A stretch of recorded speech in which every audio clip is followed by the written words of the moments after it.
UPS is looking for seasonal helpers, Yeah, they are. This is the time of year they do that. That's normal.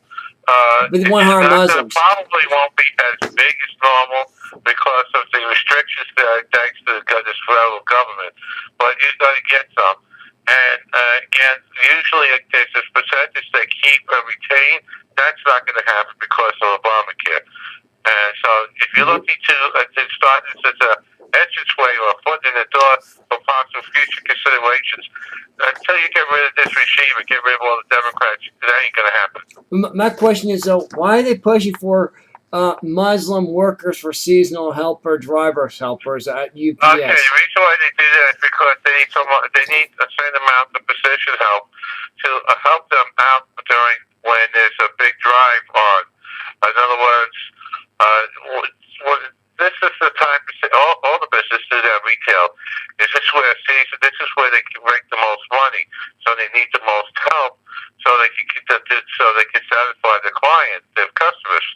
Now, you're going to see some hiring, maybe a little bit more than usual, but it'll be part-time. But at the end, what you're going to end up seeing is that they're retaining some of them as a permanent business or position.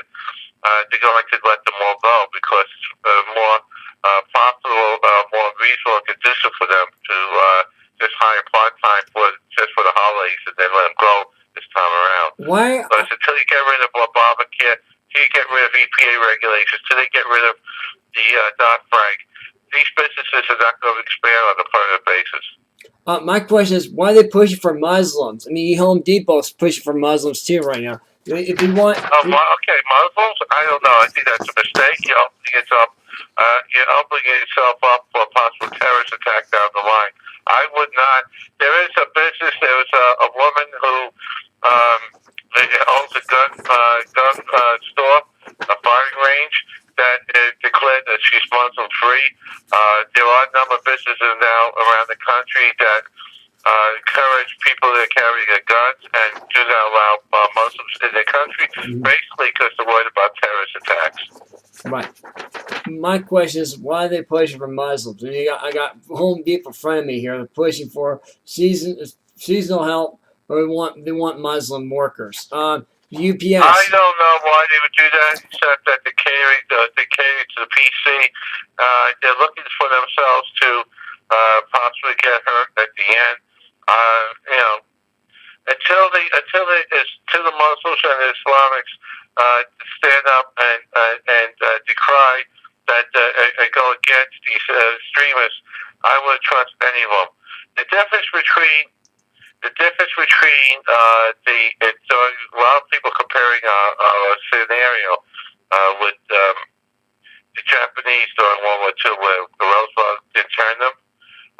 The difference between the two is that during World War II, the Japanese, they would turn in the beginning of World War II because they're afraid that there were spies amongst us, and it's the Pearl Harbor, and this is a reaction for that. But at the end, what happened was, it came out that encampments was one of the finest fighting regiments in the country's history, called the 442nd, who fought and helped defeat the Germans and Nazis in Italy, and they were made up for Japanese Americans and Niseis. And they became very proud, and they ended up working together. They found, but you're not going to see that with Islam or the Islamics or the Muslims, because they have a belief in the Quran that basically everything that they're doing right now, the caliphate and everything else, is based on their belief of the Quran as it is written in the very beginning in the 1400s and so forth. And that's where they're doing the fighting on. Until these Islamics turn on them and start criticizing and doing and going after these people, nobody should trust them. Right. Another thing is, I got right here. Here it is. Let me read this for you really fast. This is, we have. What do we have it? Oh, here it is. Tea Party Tea Party conservatism and the Constitution. This this is written by Charles Kiesler.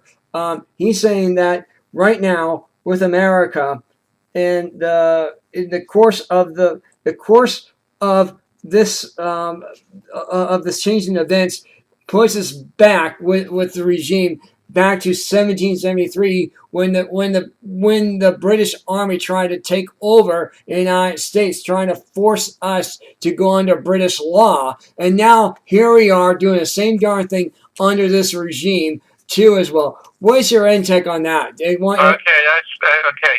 You're correct. Okay, Obama believes that there is no law except his law, and people are starting, and even his own administration starting to turn on him and so, with their books and stuff.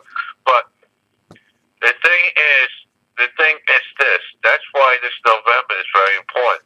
If you want to maintain the Constitution, if you want the Constitution to survive, if you want your freedoms to get back to where it's supposed to be, founding fathers intended to be, and if you want to live under a free nation, a constitutional republic, there's only one thing you got to do, and that's get out to the polls and vote out every single Democrat.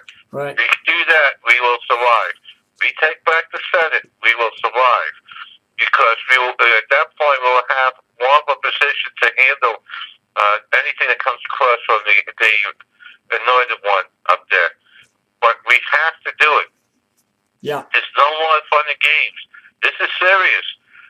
We have to go out there and vote this November, and all those states have early voting. The one in Iowa now, go out and vote for Ernst. She's going to win this, but we need your support. We need the support out there. If you live in Iowa, vote for the Republican. Again, Pat Robertson, Kansas, don't let this independent Democrat beat him. It's time we got to stay with the Republican and make sure we take the Senate. The same thing in North Carolina. We vote for Tillis. Make sure Hagan loses. Don't forget, Obama said this election is based on his record. He made it national. That's a good thing. That means that you'll be voting against Obamacare again, voting against all his policies. And that was the worst statement he's ever made during the election year, because nobody wanted, all the Democrats were starting to move away from Obama. He just put them all back together into his pocket with that statement. So, vote, when you go out there, you're going to be voting for the Constitution. You're going to be voting for freedom. You're going to be voting for the security of our nation, the survival. Don't forget, we got ISIS and other terrorist organizations out there who are destroying us. You got Ebola, that Obama's doing nothing. You got all this stuff. You're voting for your lives. You're voting for safety. You're voting for security. You're voting for the Constitution. You're voting for freedom. You got to get out there. You got to vote out every single Democrat. Vote for Joe Coffin and let's defeat Debbie Watson and Schultz. Vote, for Spain so we can defeat Lois. I can't think of her name right now. The thing is, in CD22, Lois Frankel's the name. Go out there and vote. Vote for Tom Cotton. Vote, Sullivan over Beckich, and continue out there and vote. And let's take back the Senate. Let's take back the country and let's save the Constitution.